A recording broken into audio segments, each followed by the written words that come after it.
हिमालय की तलहटी में बसा कुर्सेओंग, इंडिया, एक भयानक रहस्य समेटे हुए था।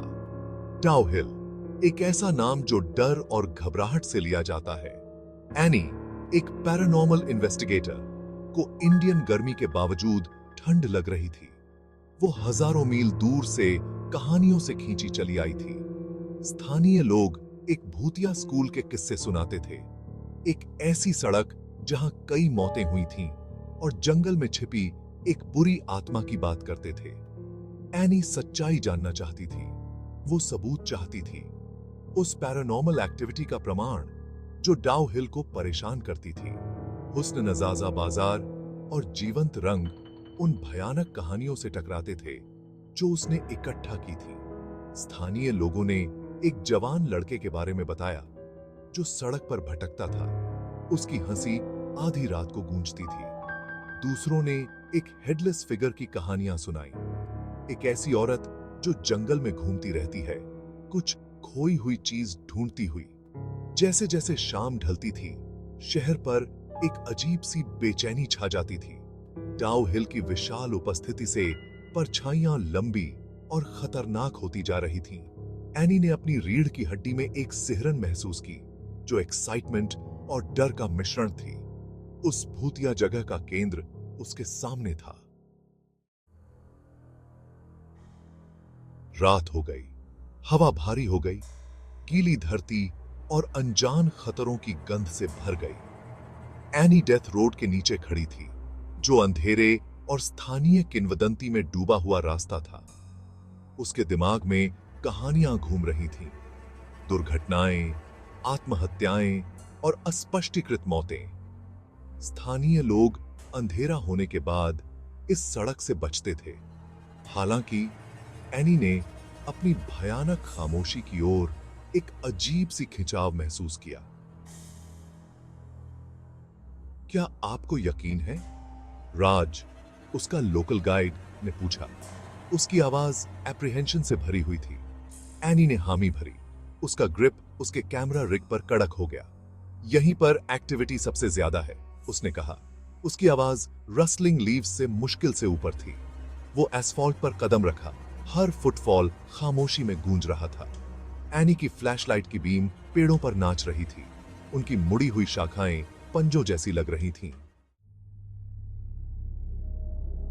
जितना अंदर जंगल में जाते गए, दमनकारी खामोशी उनके कदमों और एनी के दिल की धड़कन से ही टूट रही थी। हवा काफी ठंडी हो गई। उसे चक्कर आने लगे। एनी रुक गई। उसका हाथ सहज ही पास के एक पेड़ पर खुद को स्टेडी करने के लिए बरह गया। क्या तुमने वो महसूस किया? राज फुसफुसाया। उसकी आंखें डर से चौड़ी हो गईं। इससे पहले कि एनी कोई जवाब दे पाती, रात में चीख गूंज उठी। वो पास था, बहुत पास। उसकी रगों में दहशत दौड़ गई। उसे भागने के लिए, उस अनदेखी आतंक से बचने के लिए जो परछाइयों में छिपा था, उसे उकसाया। लेकिन कुछ, शायद पैरानॉर्मल की तलाश में उसके सालों ने उसे मौके पर ही जड़ दिया। फिर खामोशी। एनी ये एहसास नहीं झटक पा रही थी कि उन्हें देखा जा रहा है। अंधेरे में किसी अनदेखी चीज द्वारा शिकार किया जा रहा है। विक्टोरिया बॉयज स्कूल की भव्य इमारत उनके सामने थी, जो चांदनी रात में एक गॉथिक सिलुएट जैसी दिख रही थी। दशकों से बंद ये स्कूल द्रुतशीतन कहानियों का अड्डा था। स्थानीय लोग एक जवान लड़के, एक पूर्व छात्र के बारे में बताते थे, जिसकी इन दीवारों के भीतर अकाल मृत्यु हो गई थी। उन्होंने कहा, उसकी हंसी अभी भी खाली हॉल में गूंजती सुनी जा सकती है। एनी को अपनी रीढ़ की हड्डी में ठंडक महसूस हुई जब उसने क्रम्बलिंग आर्चवे से कदम रखा। अंदर की हवा भारी थी, सड़न की गंध और अनगिनत कहानियों के वजन से भरी हुई थी। जैसे ही वे स्कूल में और अंदर बढ़े, एनी को एक मौजूदगी महसूस हुई। एक ठंडी हवा उसके पास से गुजरी, अपने साथ एक बच्चे की हंसी की फुसफुसाहट ले गई।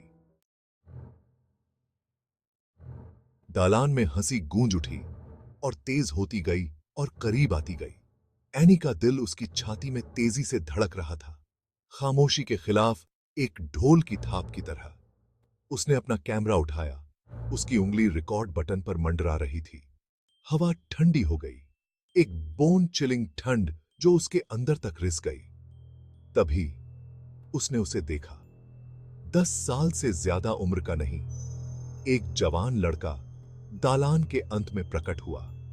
उसके कपड़े फटे हुए थे, उसका चेहरा पीला और दुबला था। वो सीधे एनी को घूर रहा था। उसकी आंखें एक ऐसी उदासी से भरी थीं जो उसकी उम्र से मेल नहीं खाती थी। उसके गाल पर एक आंसू लुढ़क गया। एनी हाँफ गई। उसकी उंगली सहज ही रिकॉर्ड बटन पर दब गई। फिर जितनी जल्दी वो प्रकट हुआ था, उतनी ही जल्दी गायब हो गया। एनी की मुट्ठी में कैमरा कांप रहा था। उसने उसे देखा था, एक असली निर्विवाद भूत। दहशत, कच्ची और उसे निगलने वाली ने उसे जकड़ लिया। वो पीछे हटी, उसका पैर एक ढीली फ्लोरबोर्ड पर जा लगा।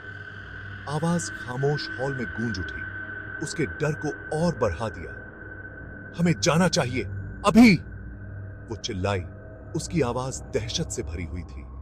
राज, जिसका चेहरा सफेद पड़ गया था, उसे दोबारा बताने की जरूरत नहीं थी। वे स्कूल से भाग गए। उनके कदम लकड़ी के फर्श पर एक उन्मत्त लय बजा रहे थे। ठंडी रात की हवा ने उन्हें एक थप्पड़ की तरह मारा जैसे ही वे स्कूल से बाहर निकले और जंगल की अपेक्षाकृत सुरक्षा में पहुंचे। एनी धीमी नहीं हुई। उसके फेफड़े जल रहे थे, उसके पैर आराम के लिए चिल्ला रहे थे। अपने होटल के कमरे की स्टेराइल सेफ्टी में वापस एनी के हाथ अभी भी कांप रहे थे। वो कैमरे के साथ फंबल कर रही थी। उसका दिल डर और उत्साह के मिश्रण से धड़क रहा था। उसने उसे कैद कर लिया था। पैरानॉर्मल का सबूत, ऐसा सबूत जो संशयवादियों को चुप करा देगा। मेमोरी कार्ड निकालते हुए उसने उसे अपने लैपटॉप में डाल दिया। स्क्रीन पर रोशनी आई, लेकिन परिचित फाइल डायरेक्टरी के बजाय एक एरर मैसेज उसे घूर रहा था। Card corrupted. उसे घबराहट होने लगी। उसने फिर कोशिश की। हर असफल प्रयास के साथ उसका दिल डूबता गया। फुटेज, जिस प्रमाण के लिए उसने सब कुछ दांव पर लगा दिया था, वो चला गया था।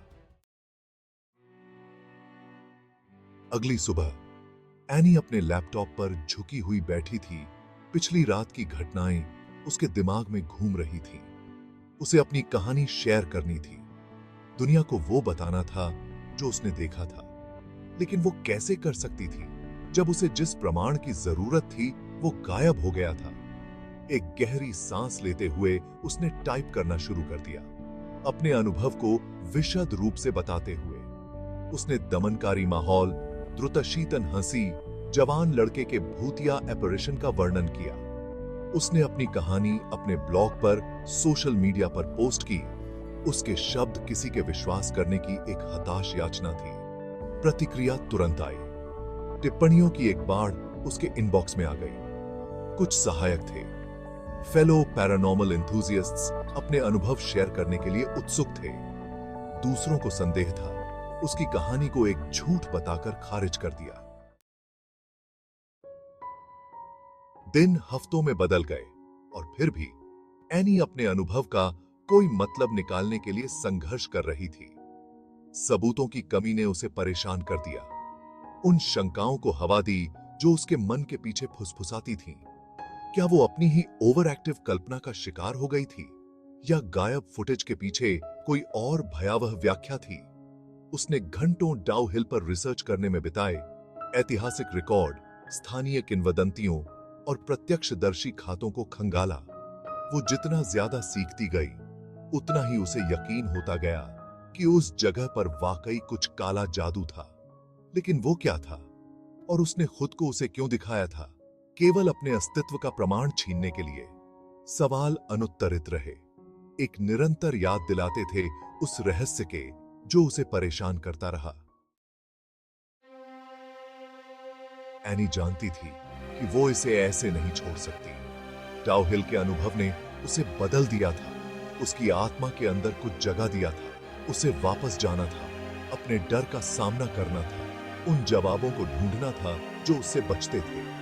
अपने बैग पैक करते हुए उसने इंडिया वापस जाने के लिए एक फ्लाइट बुक की।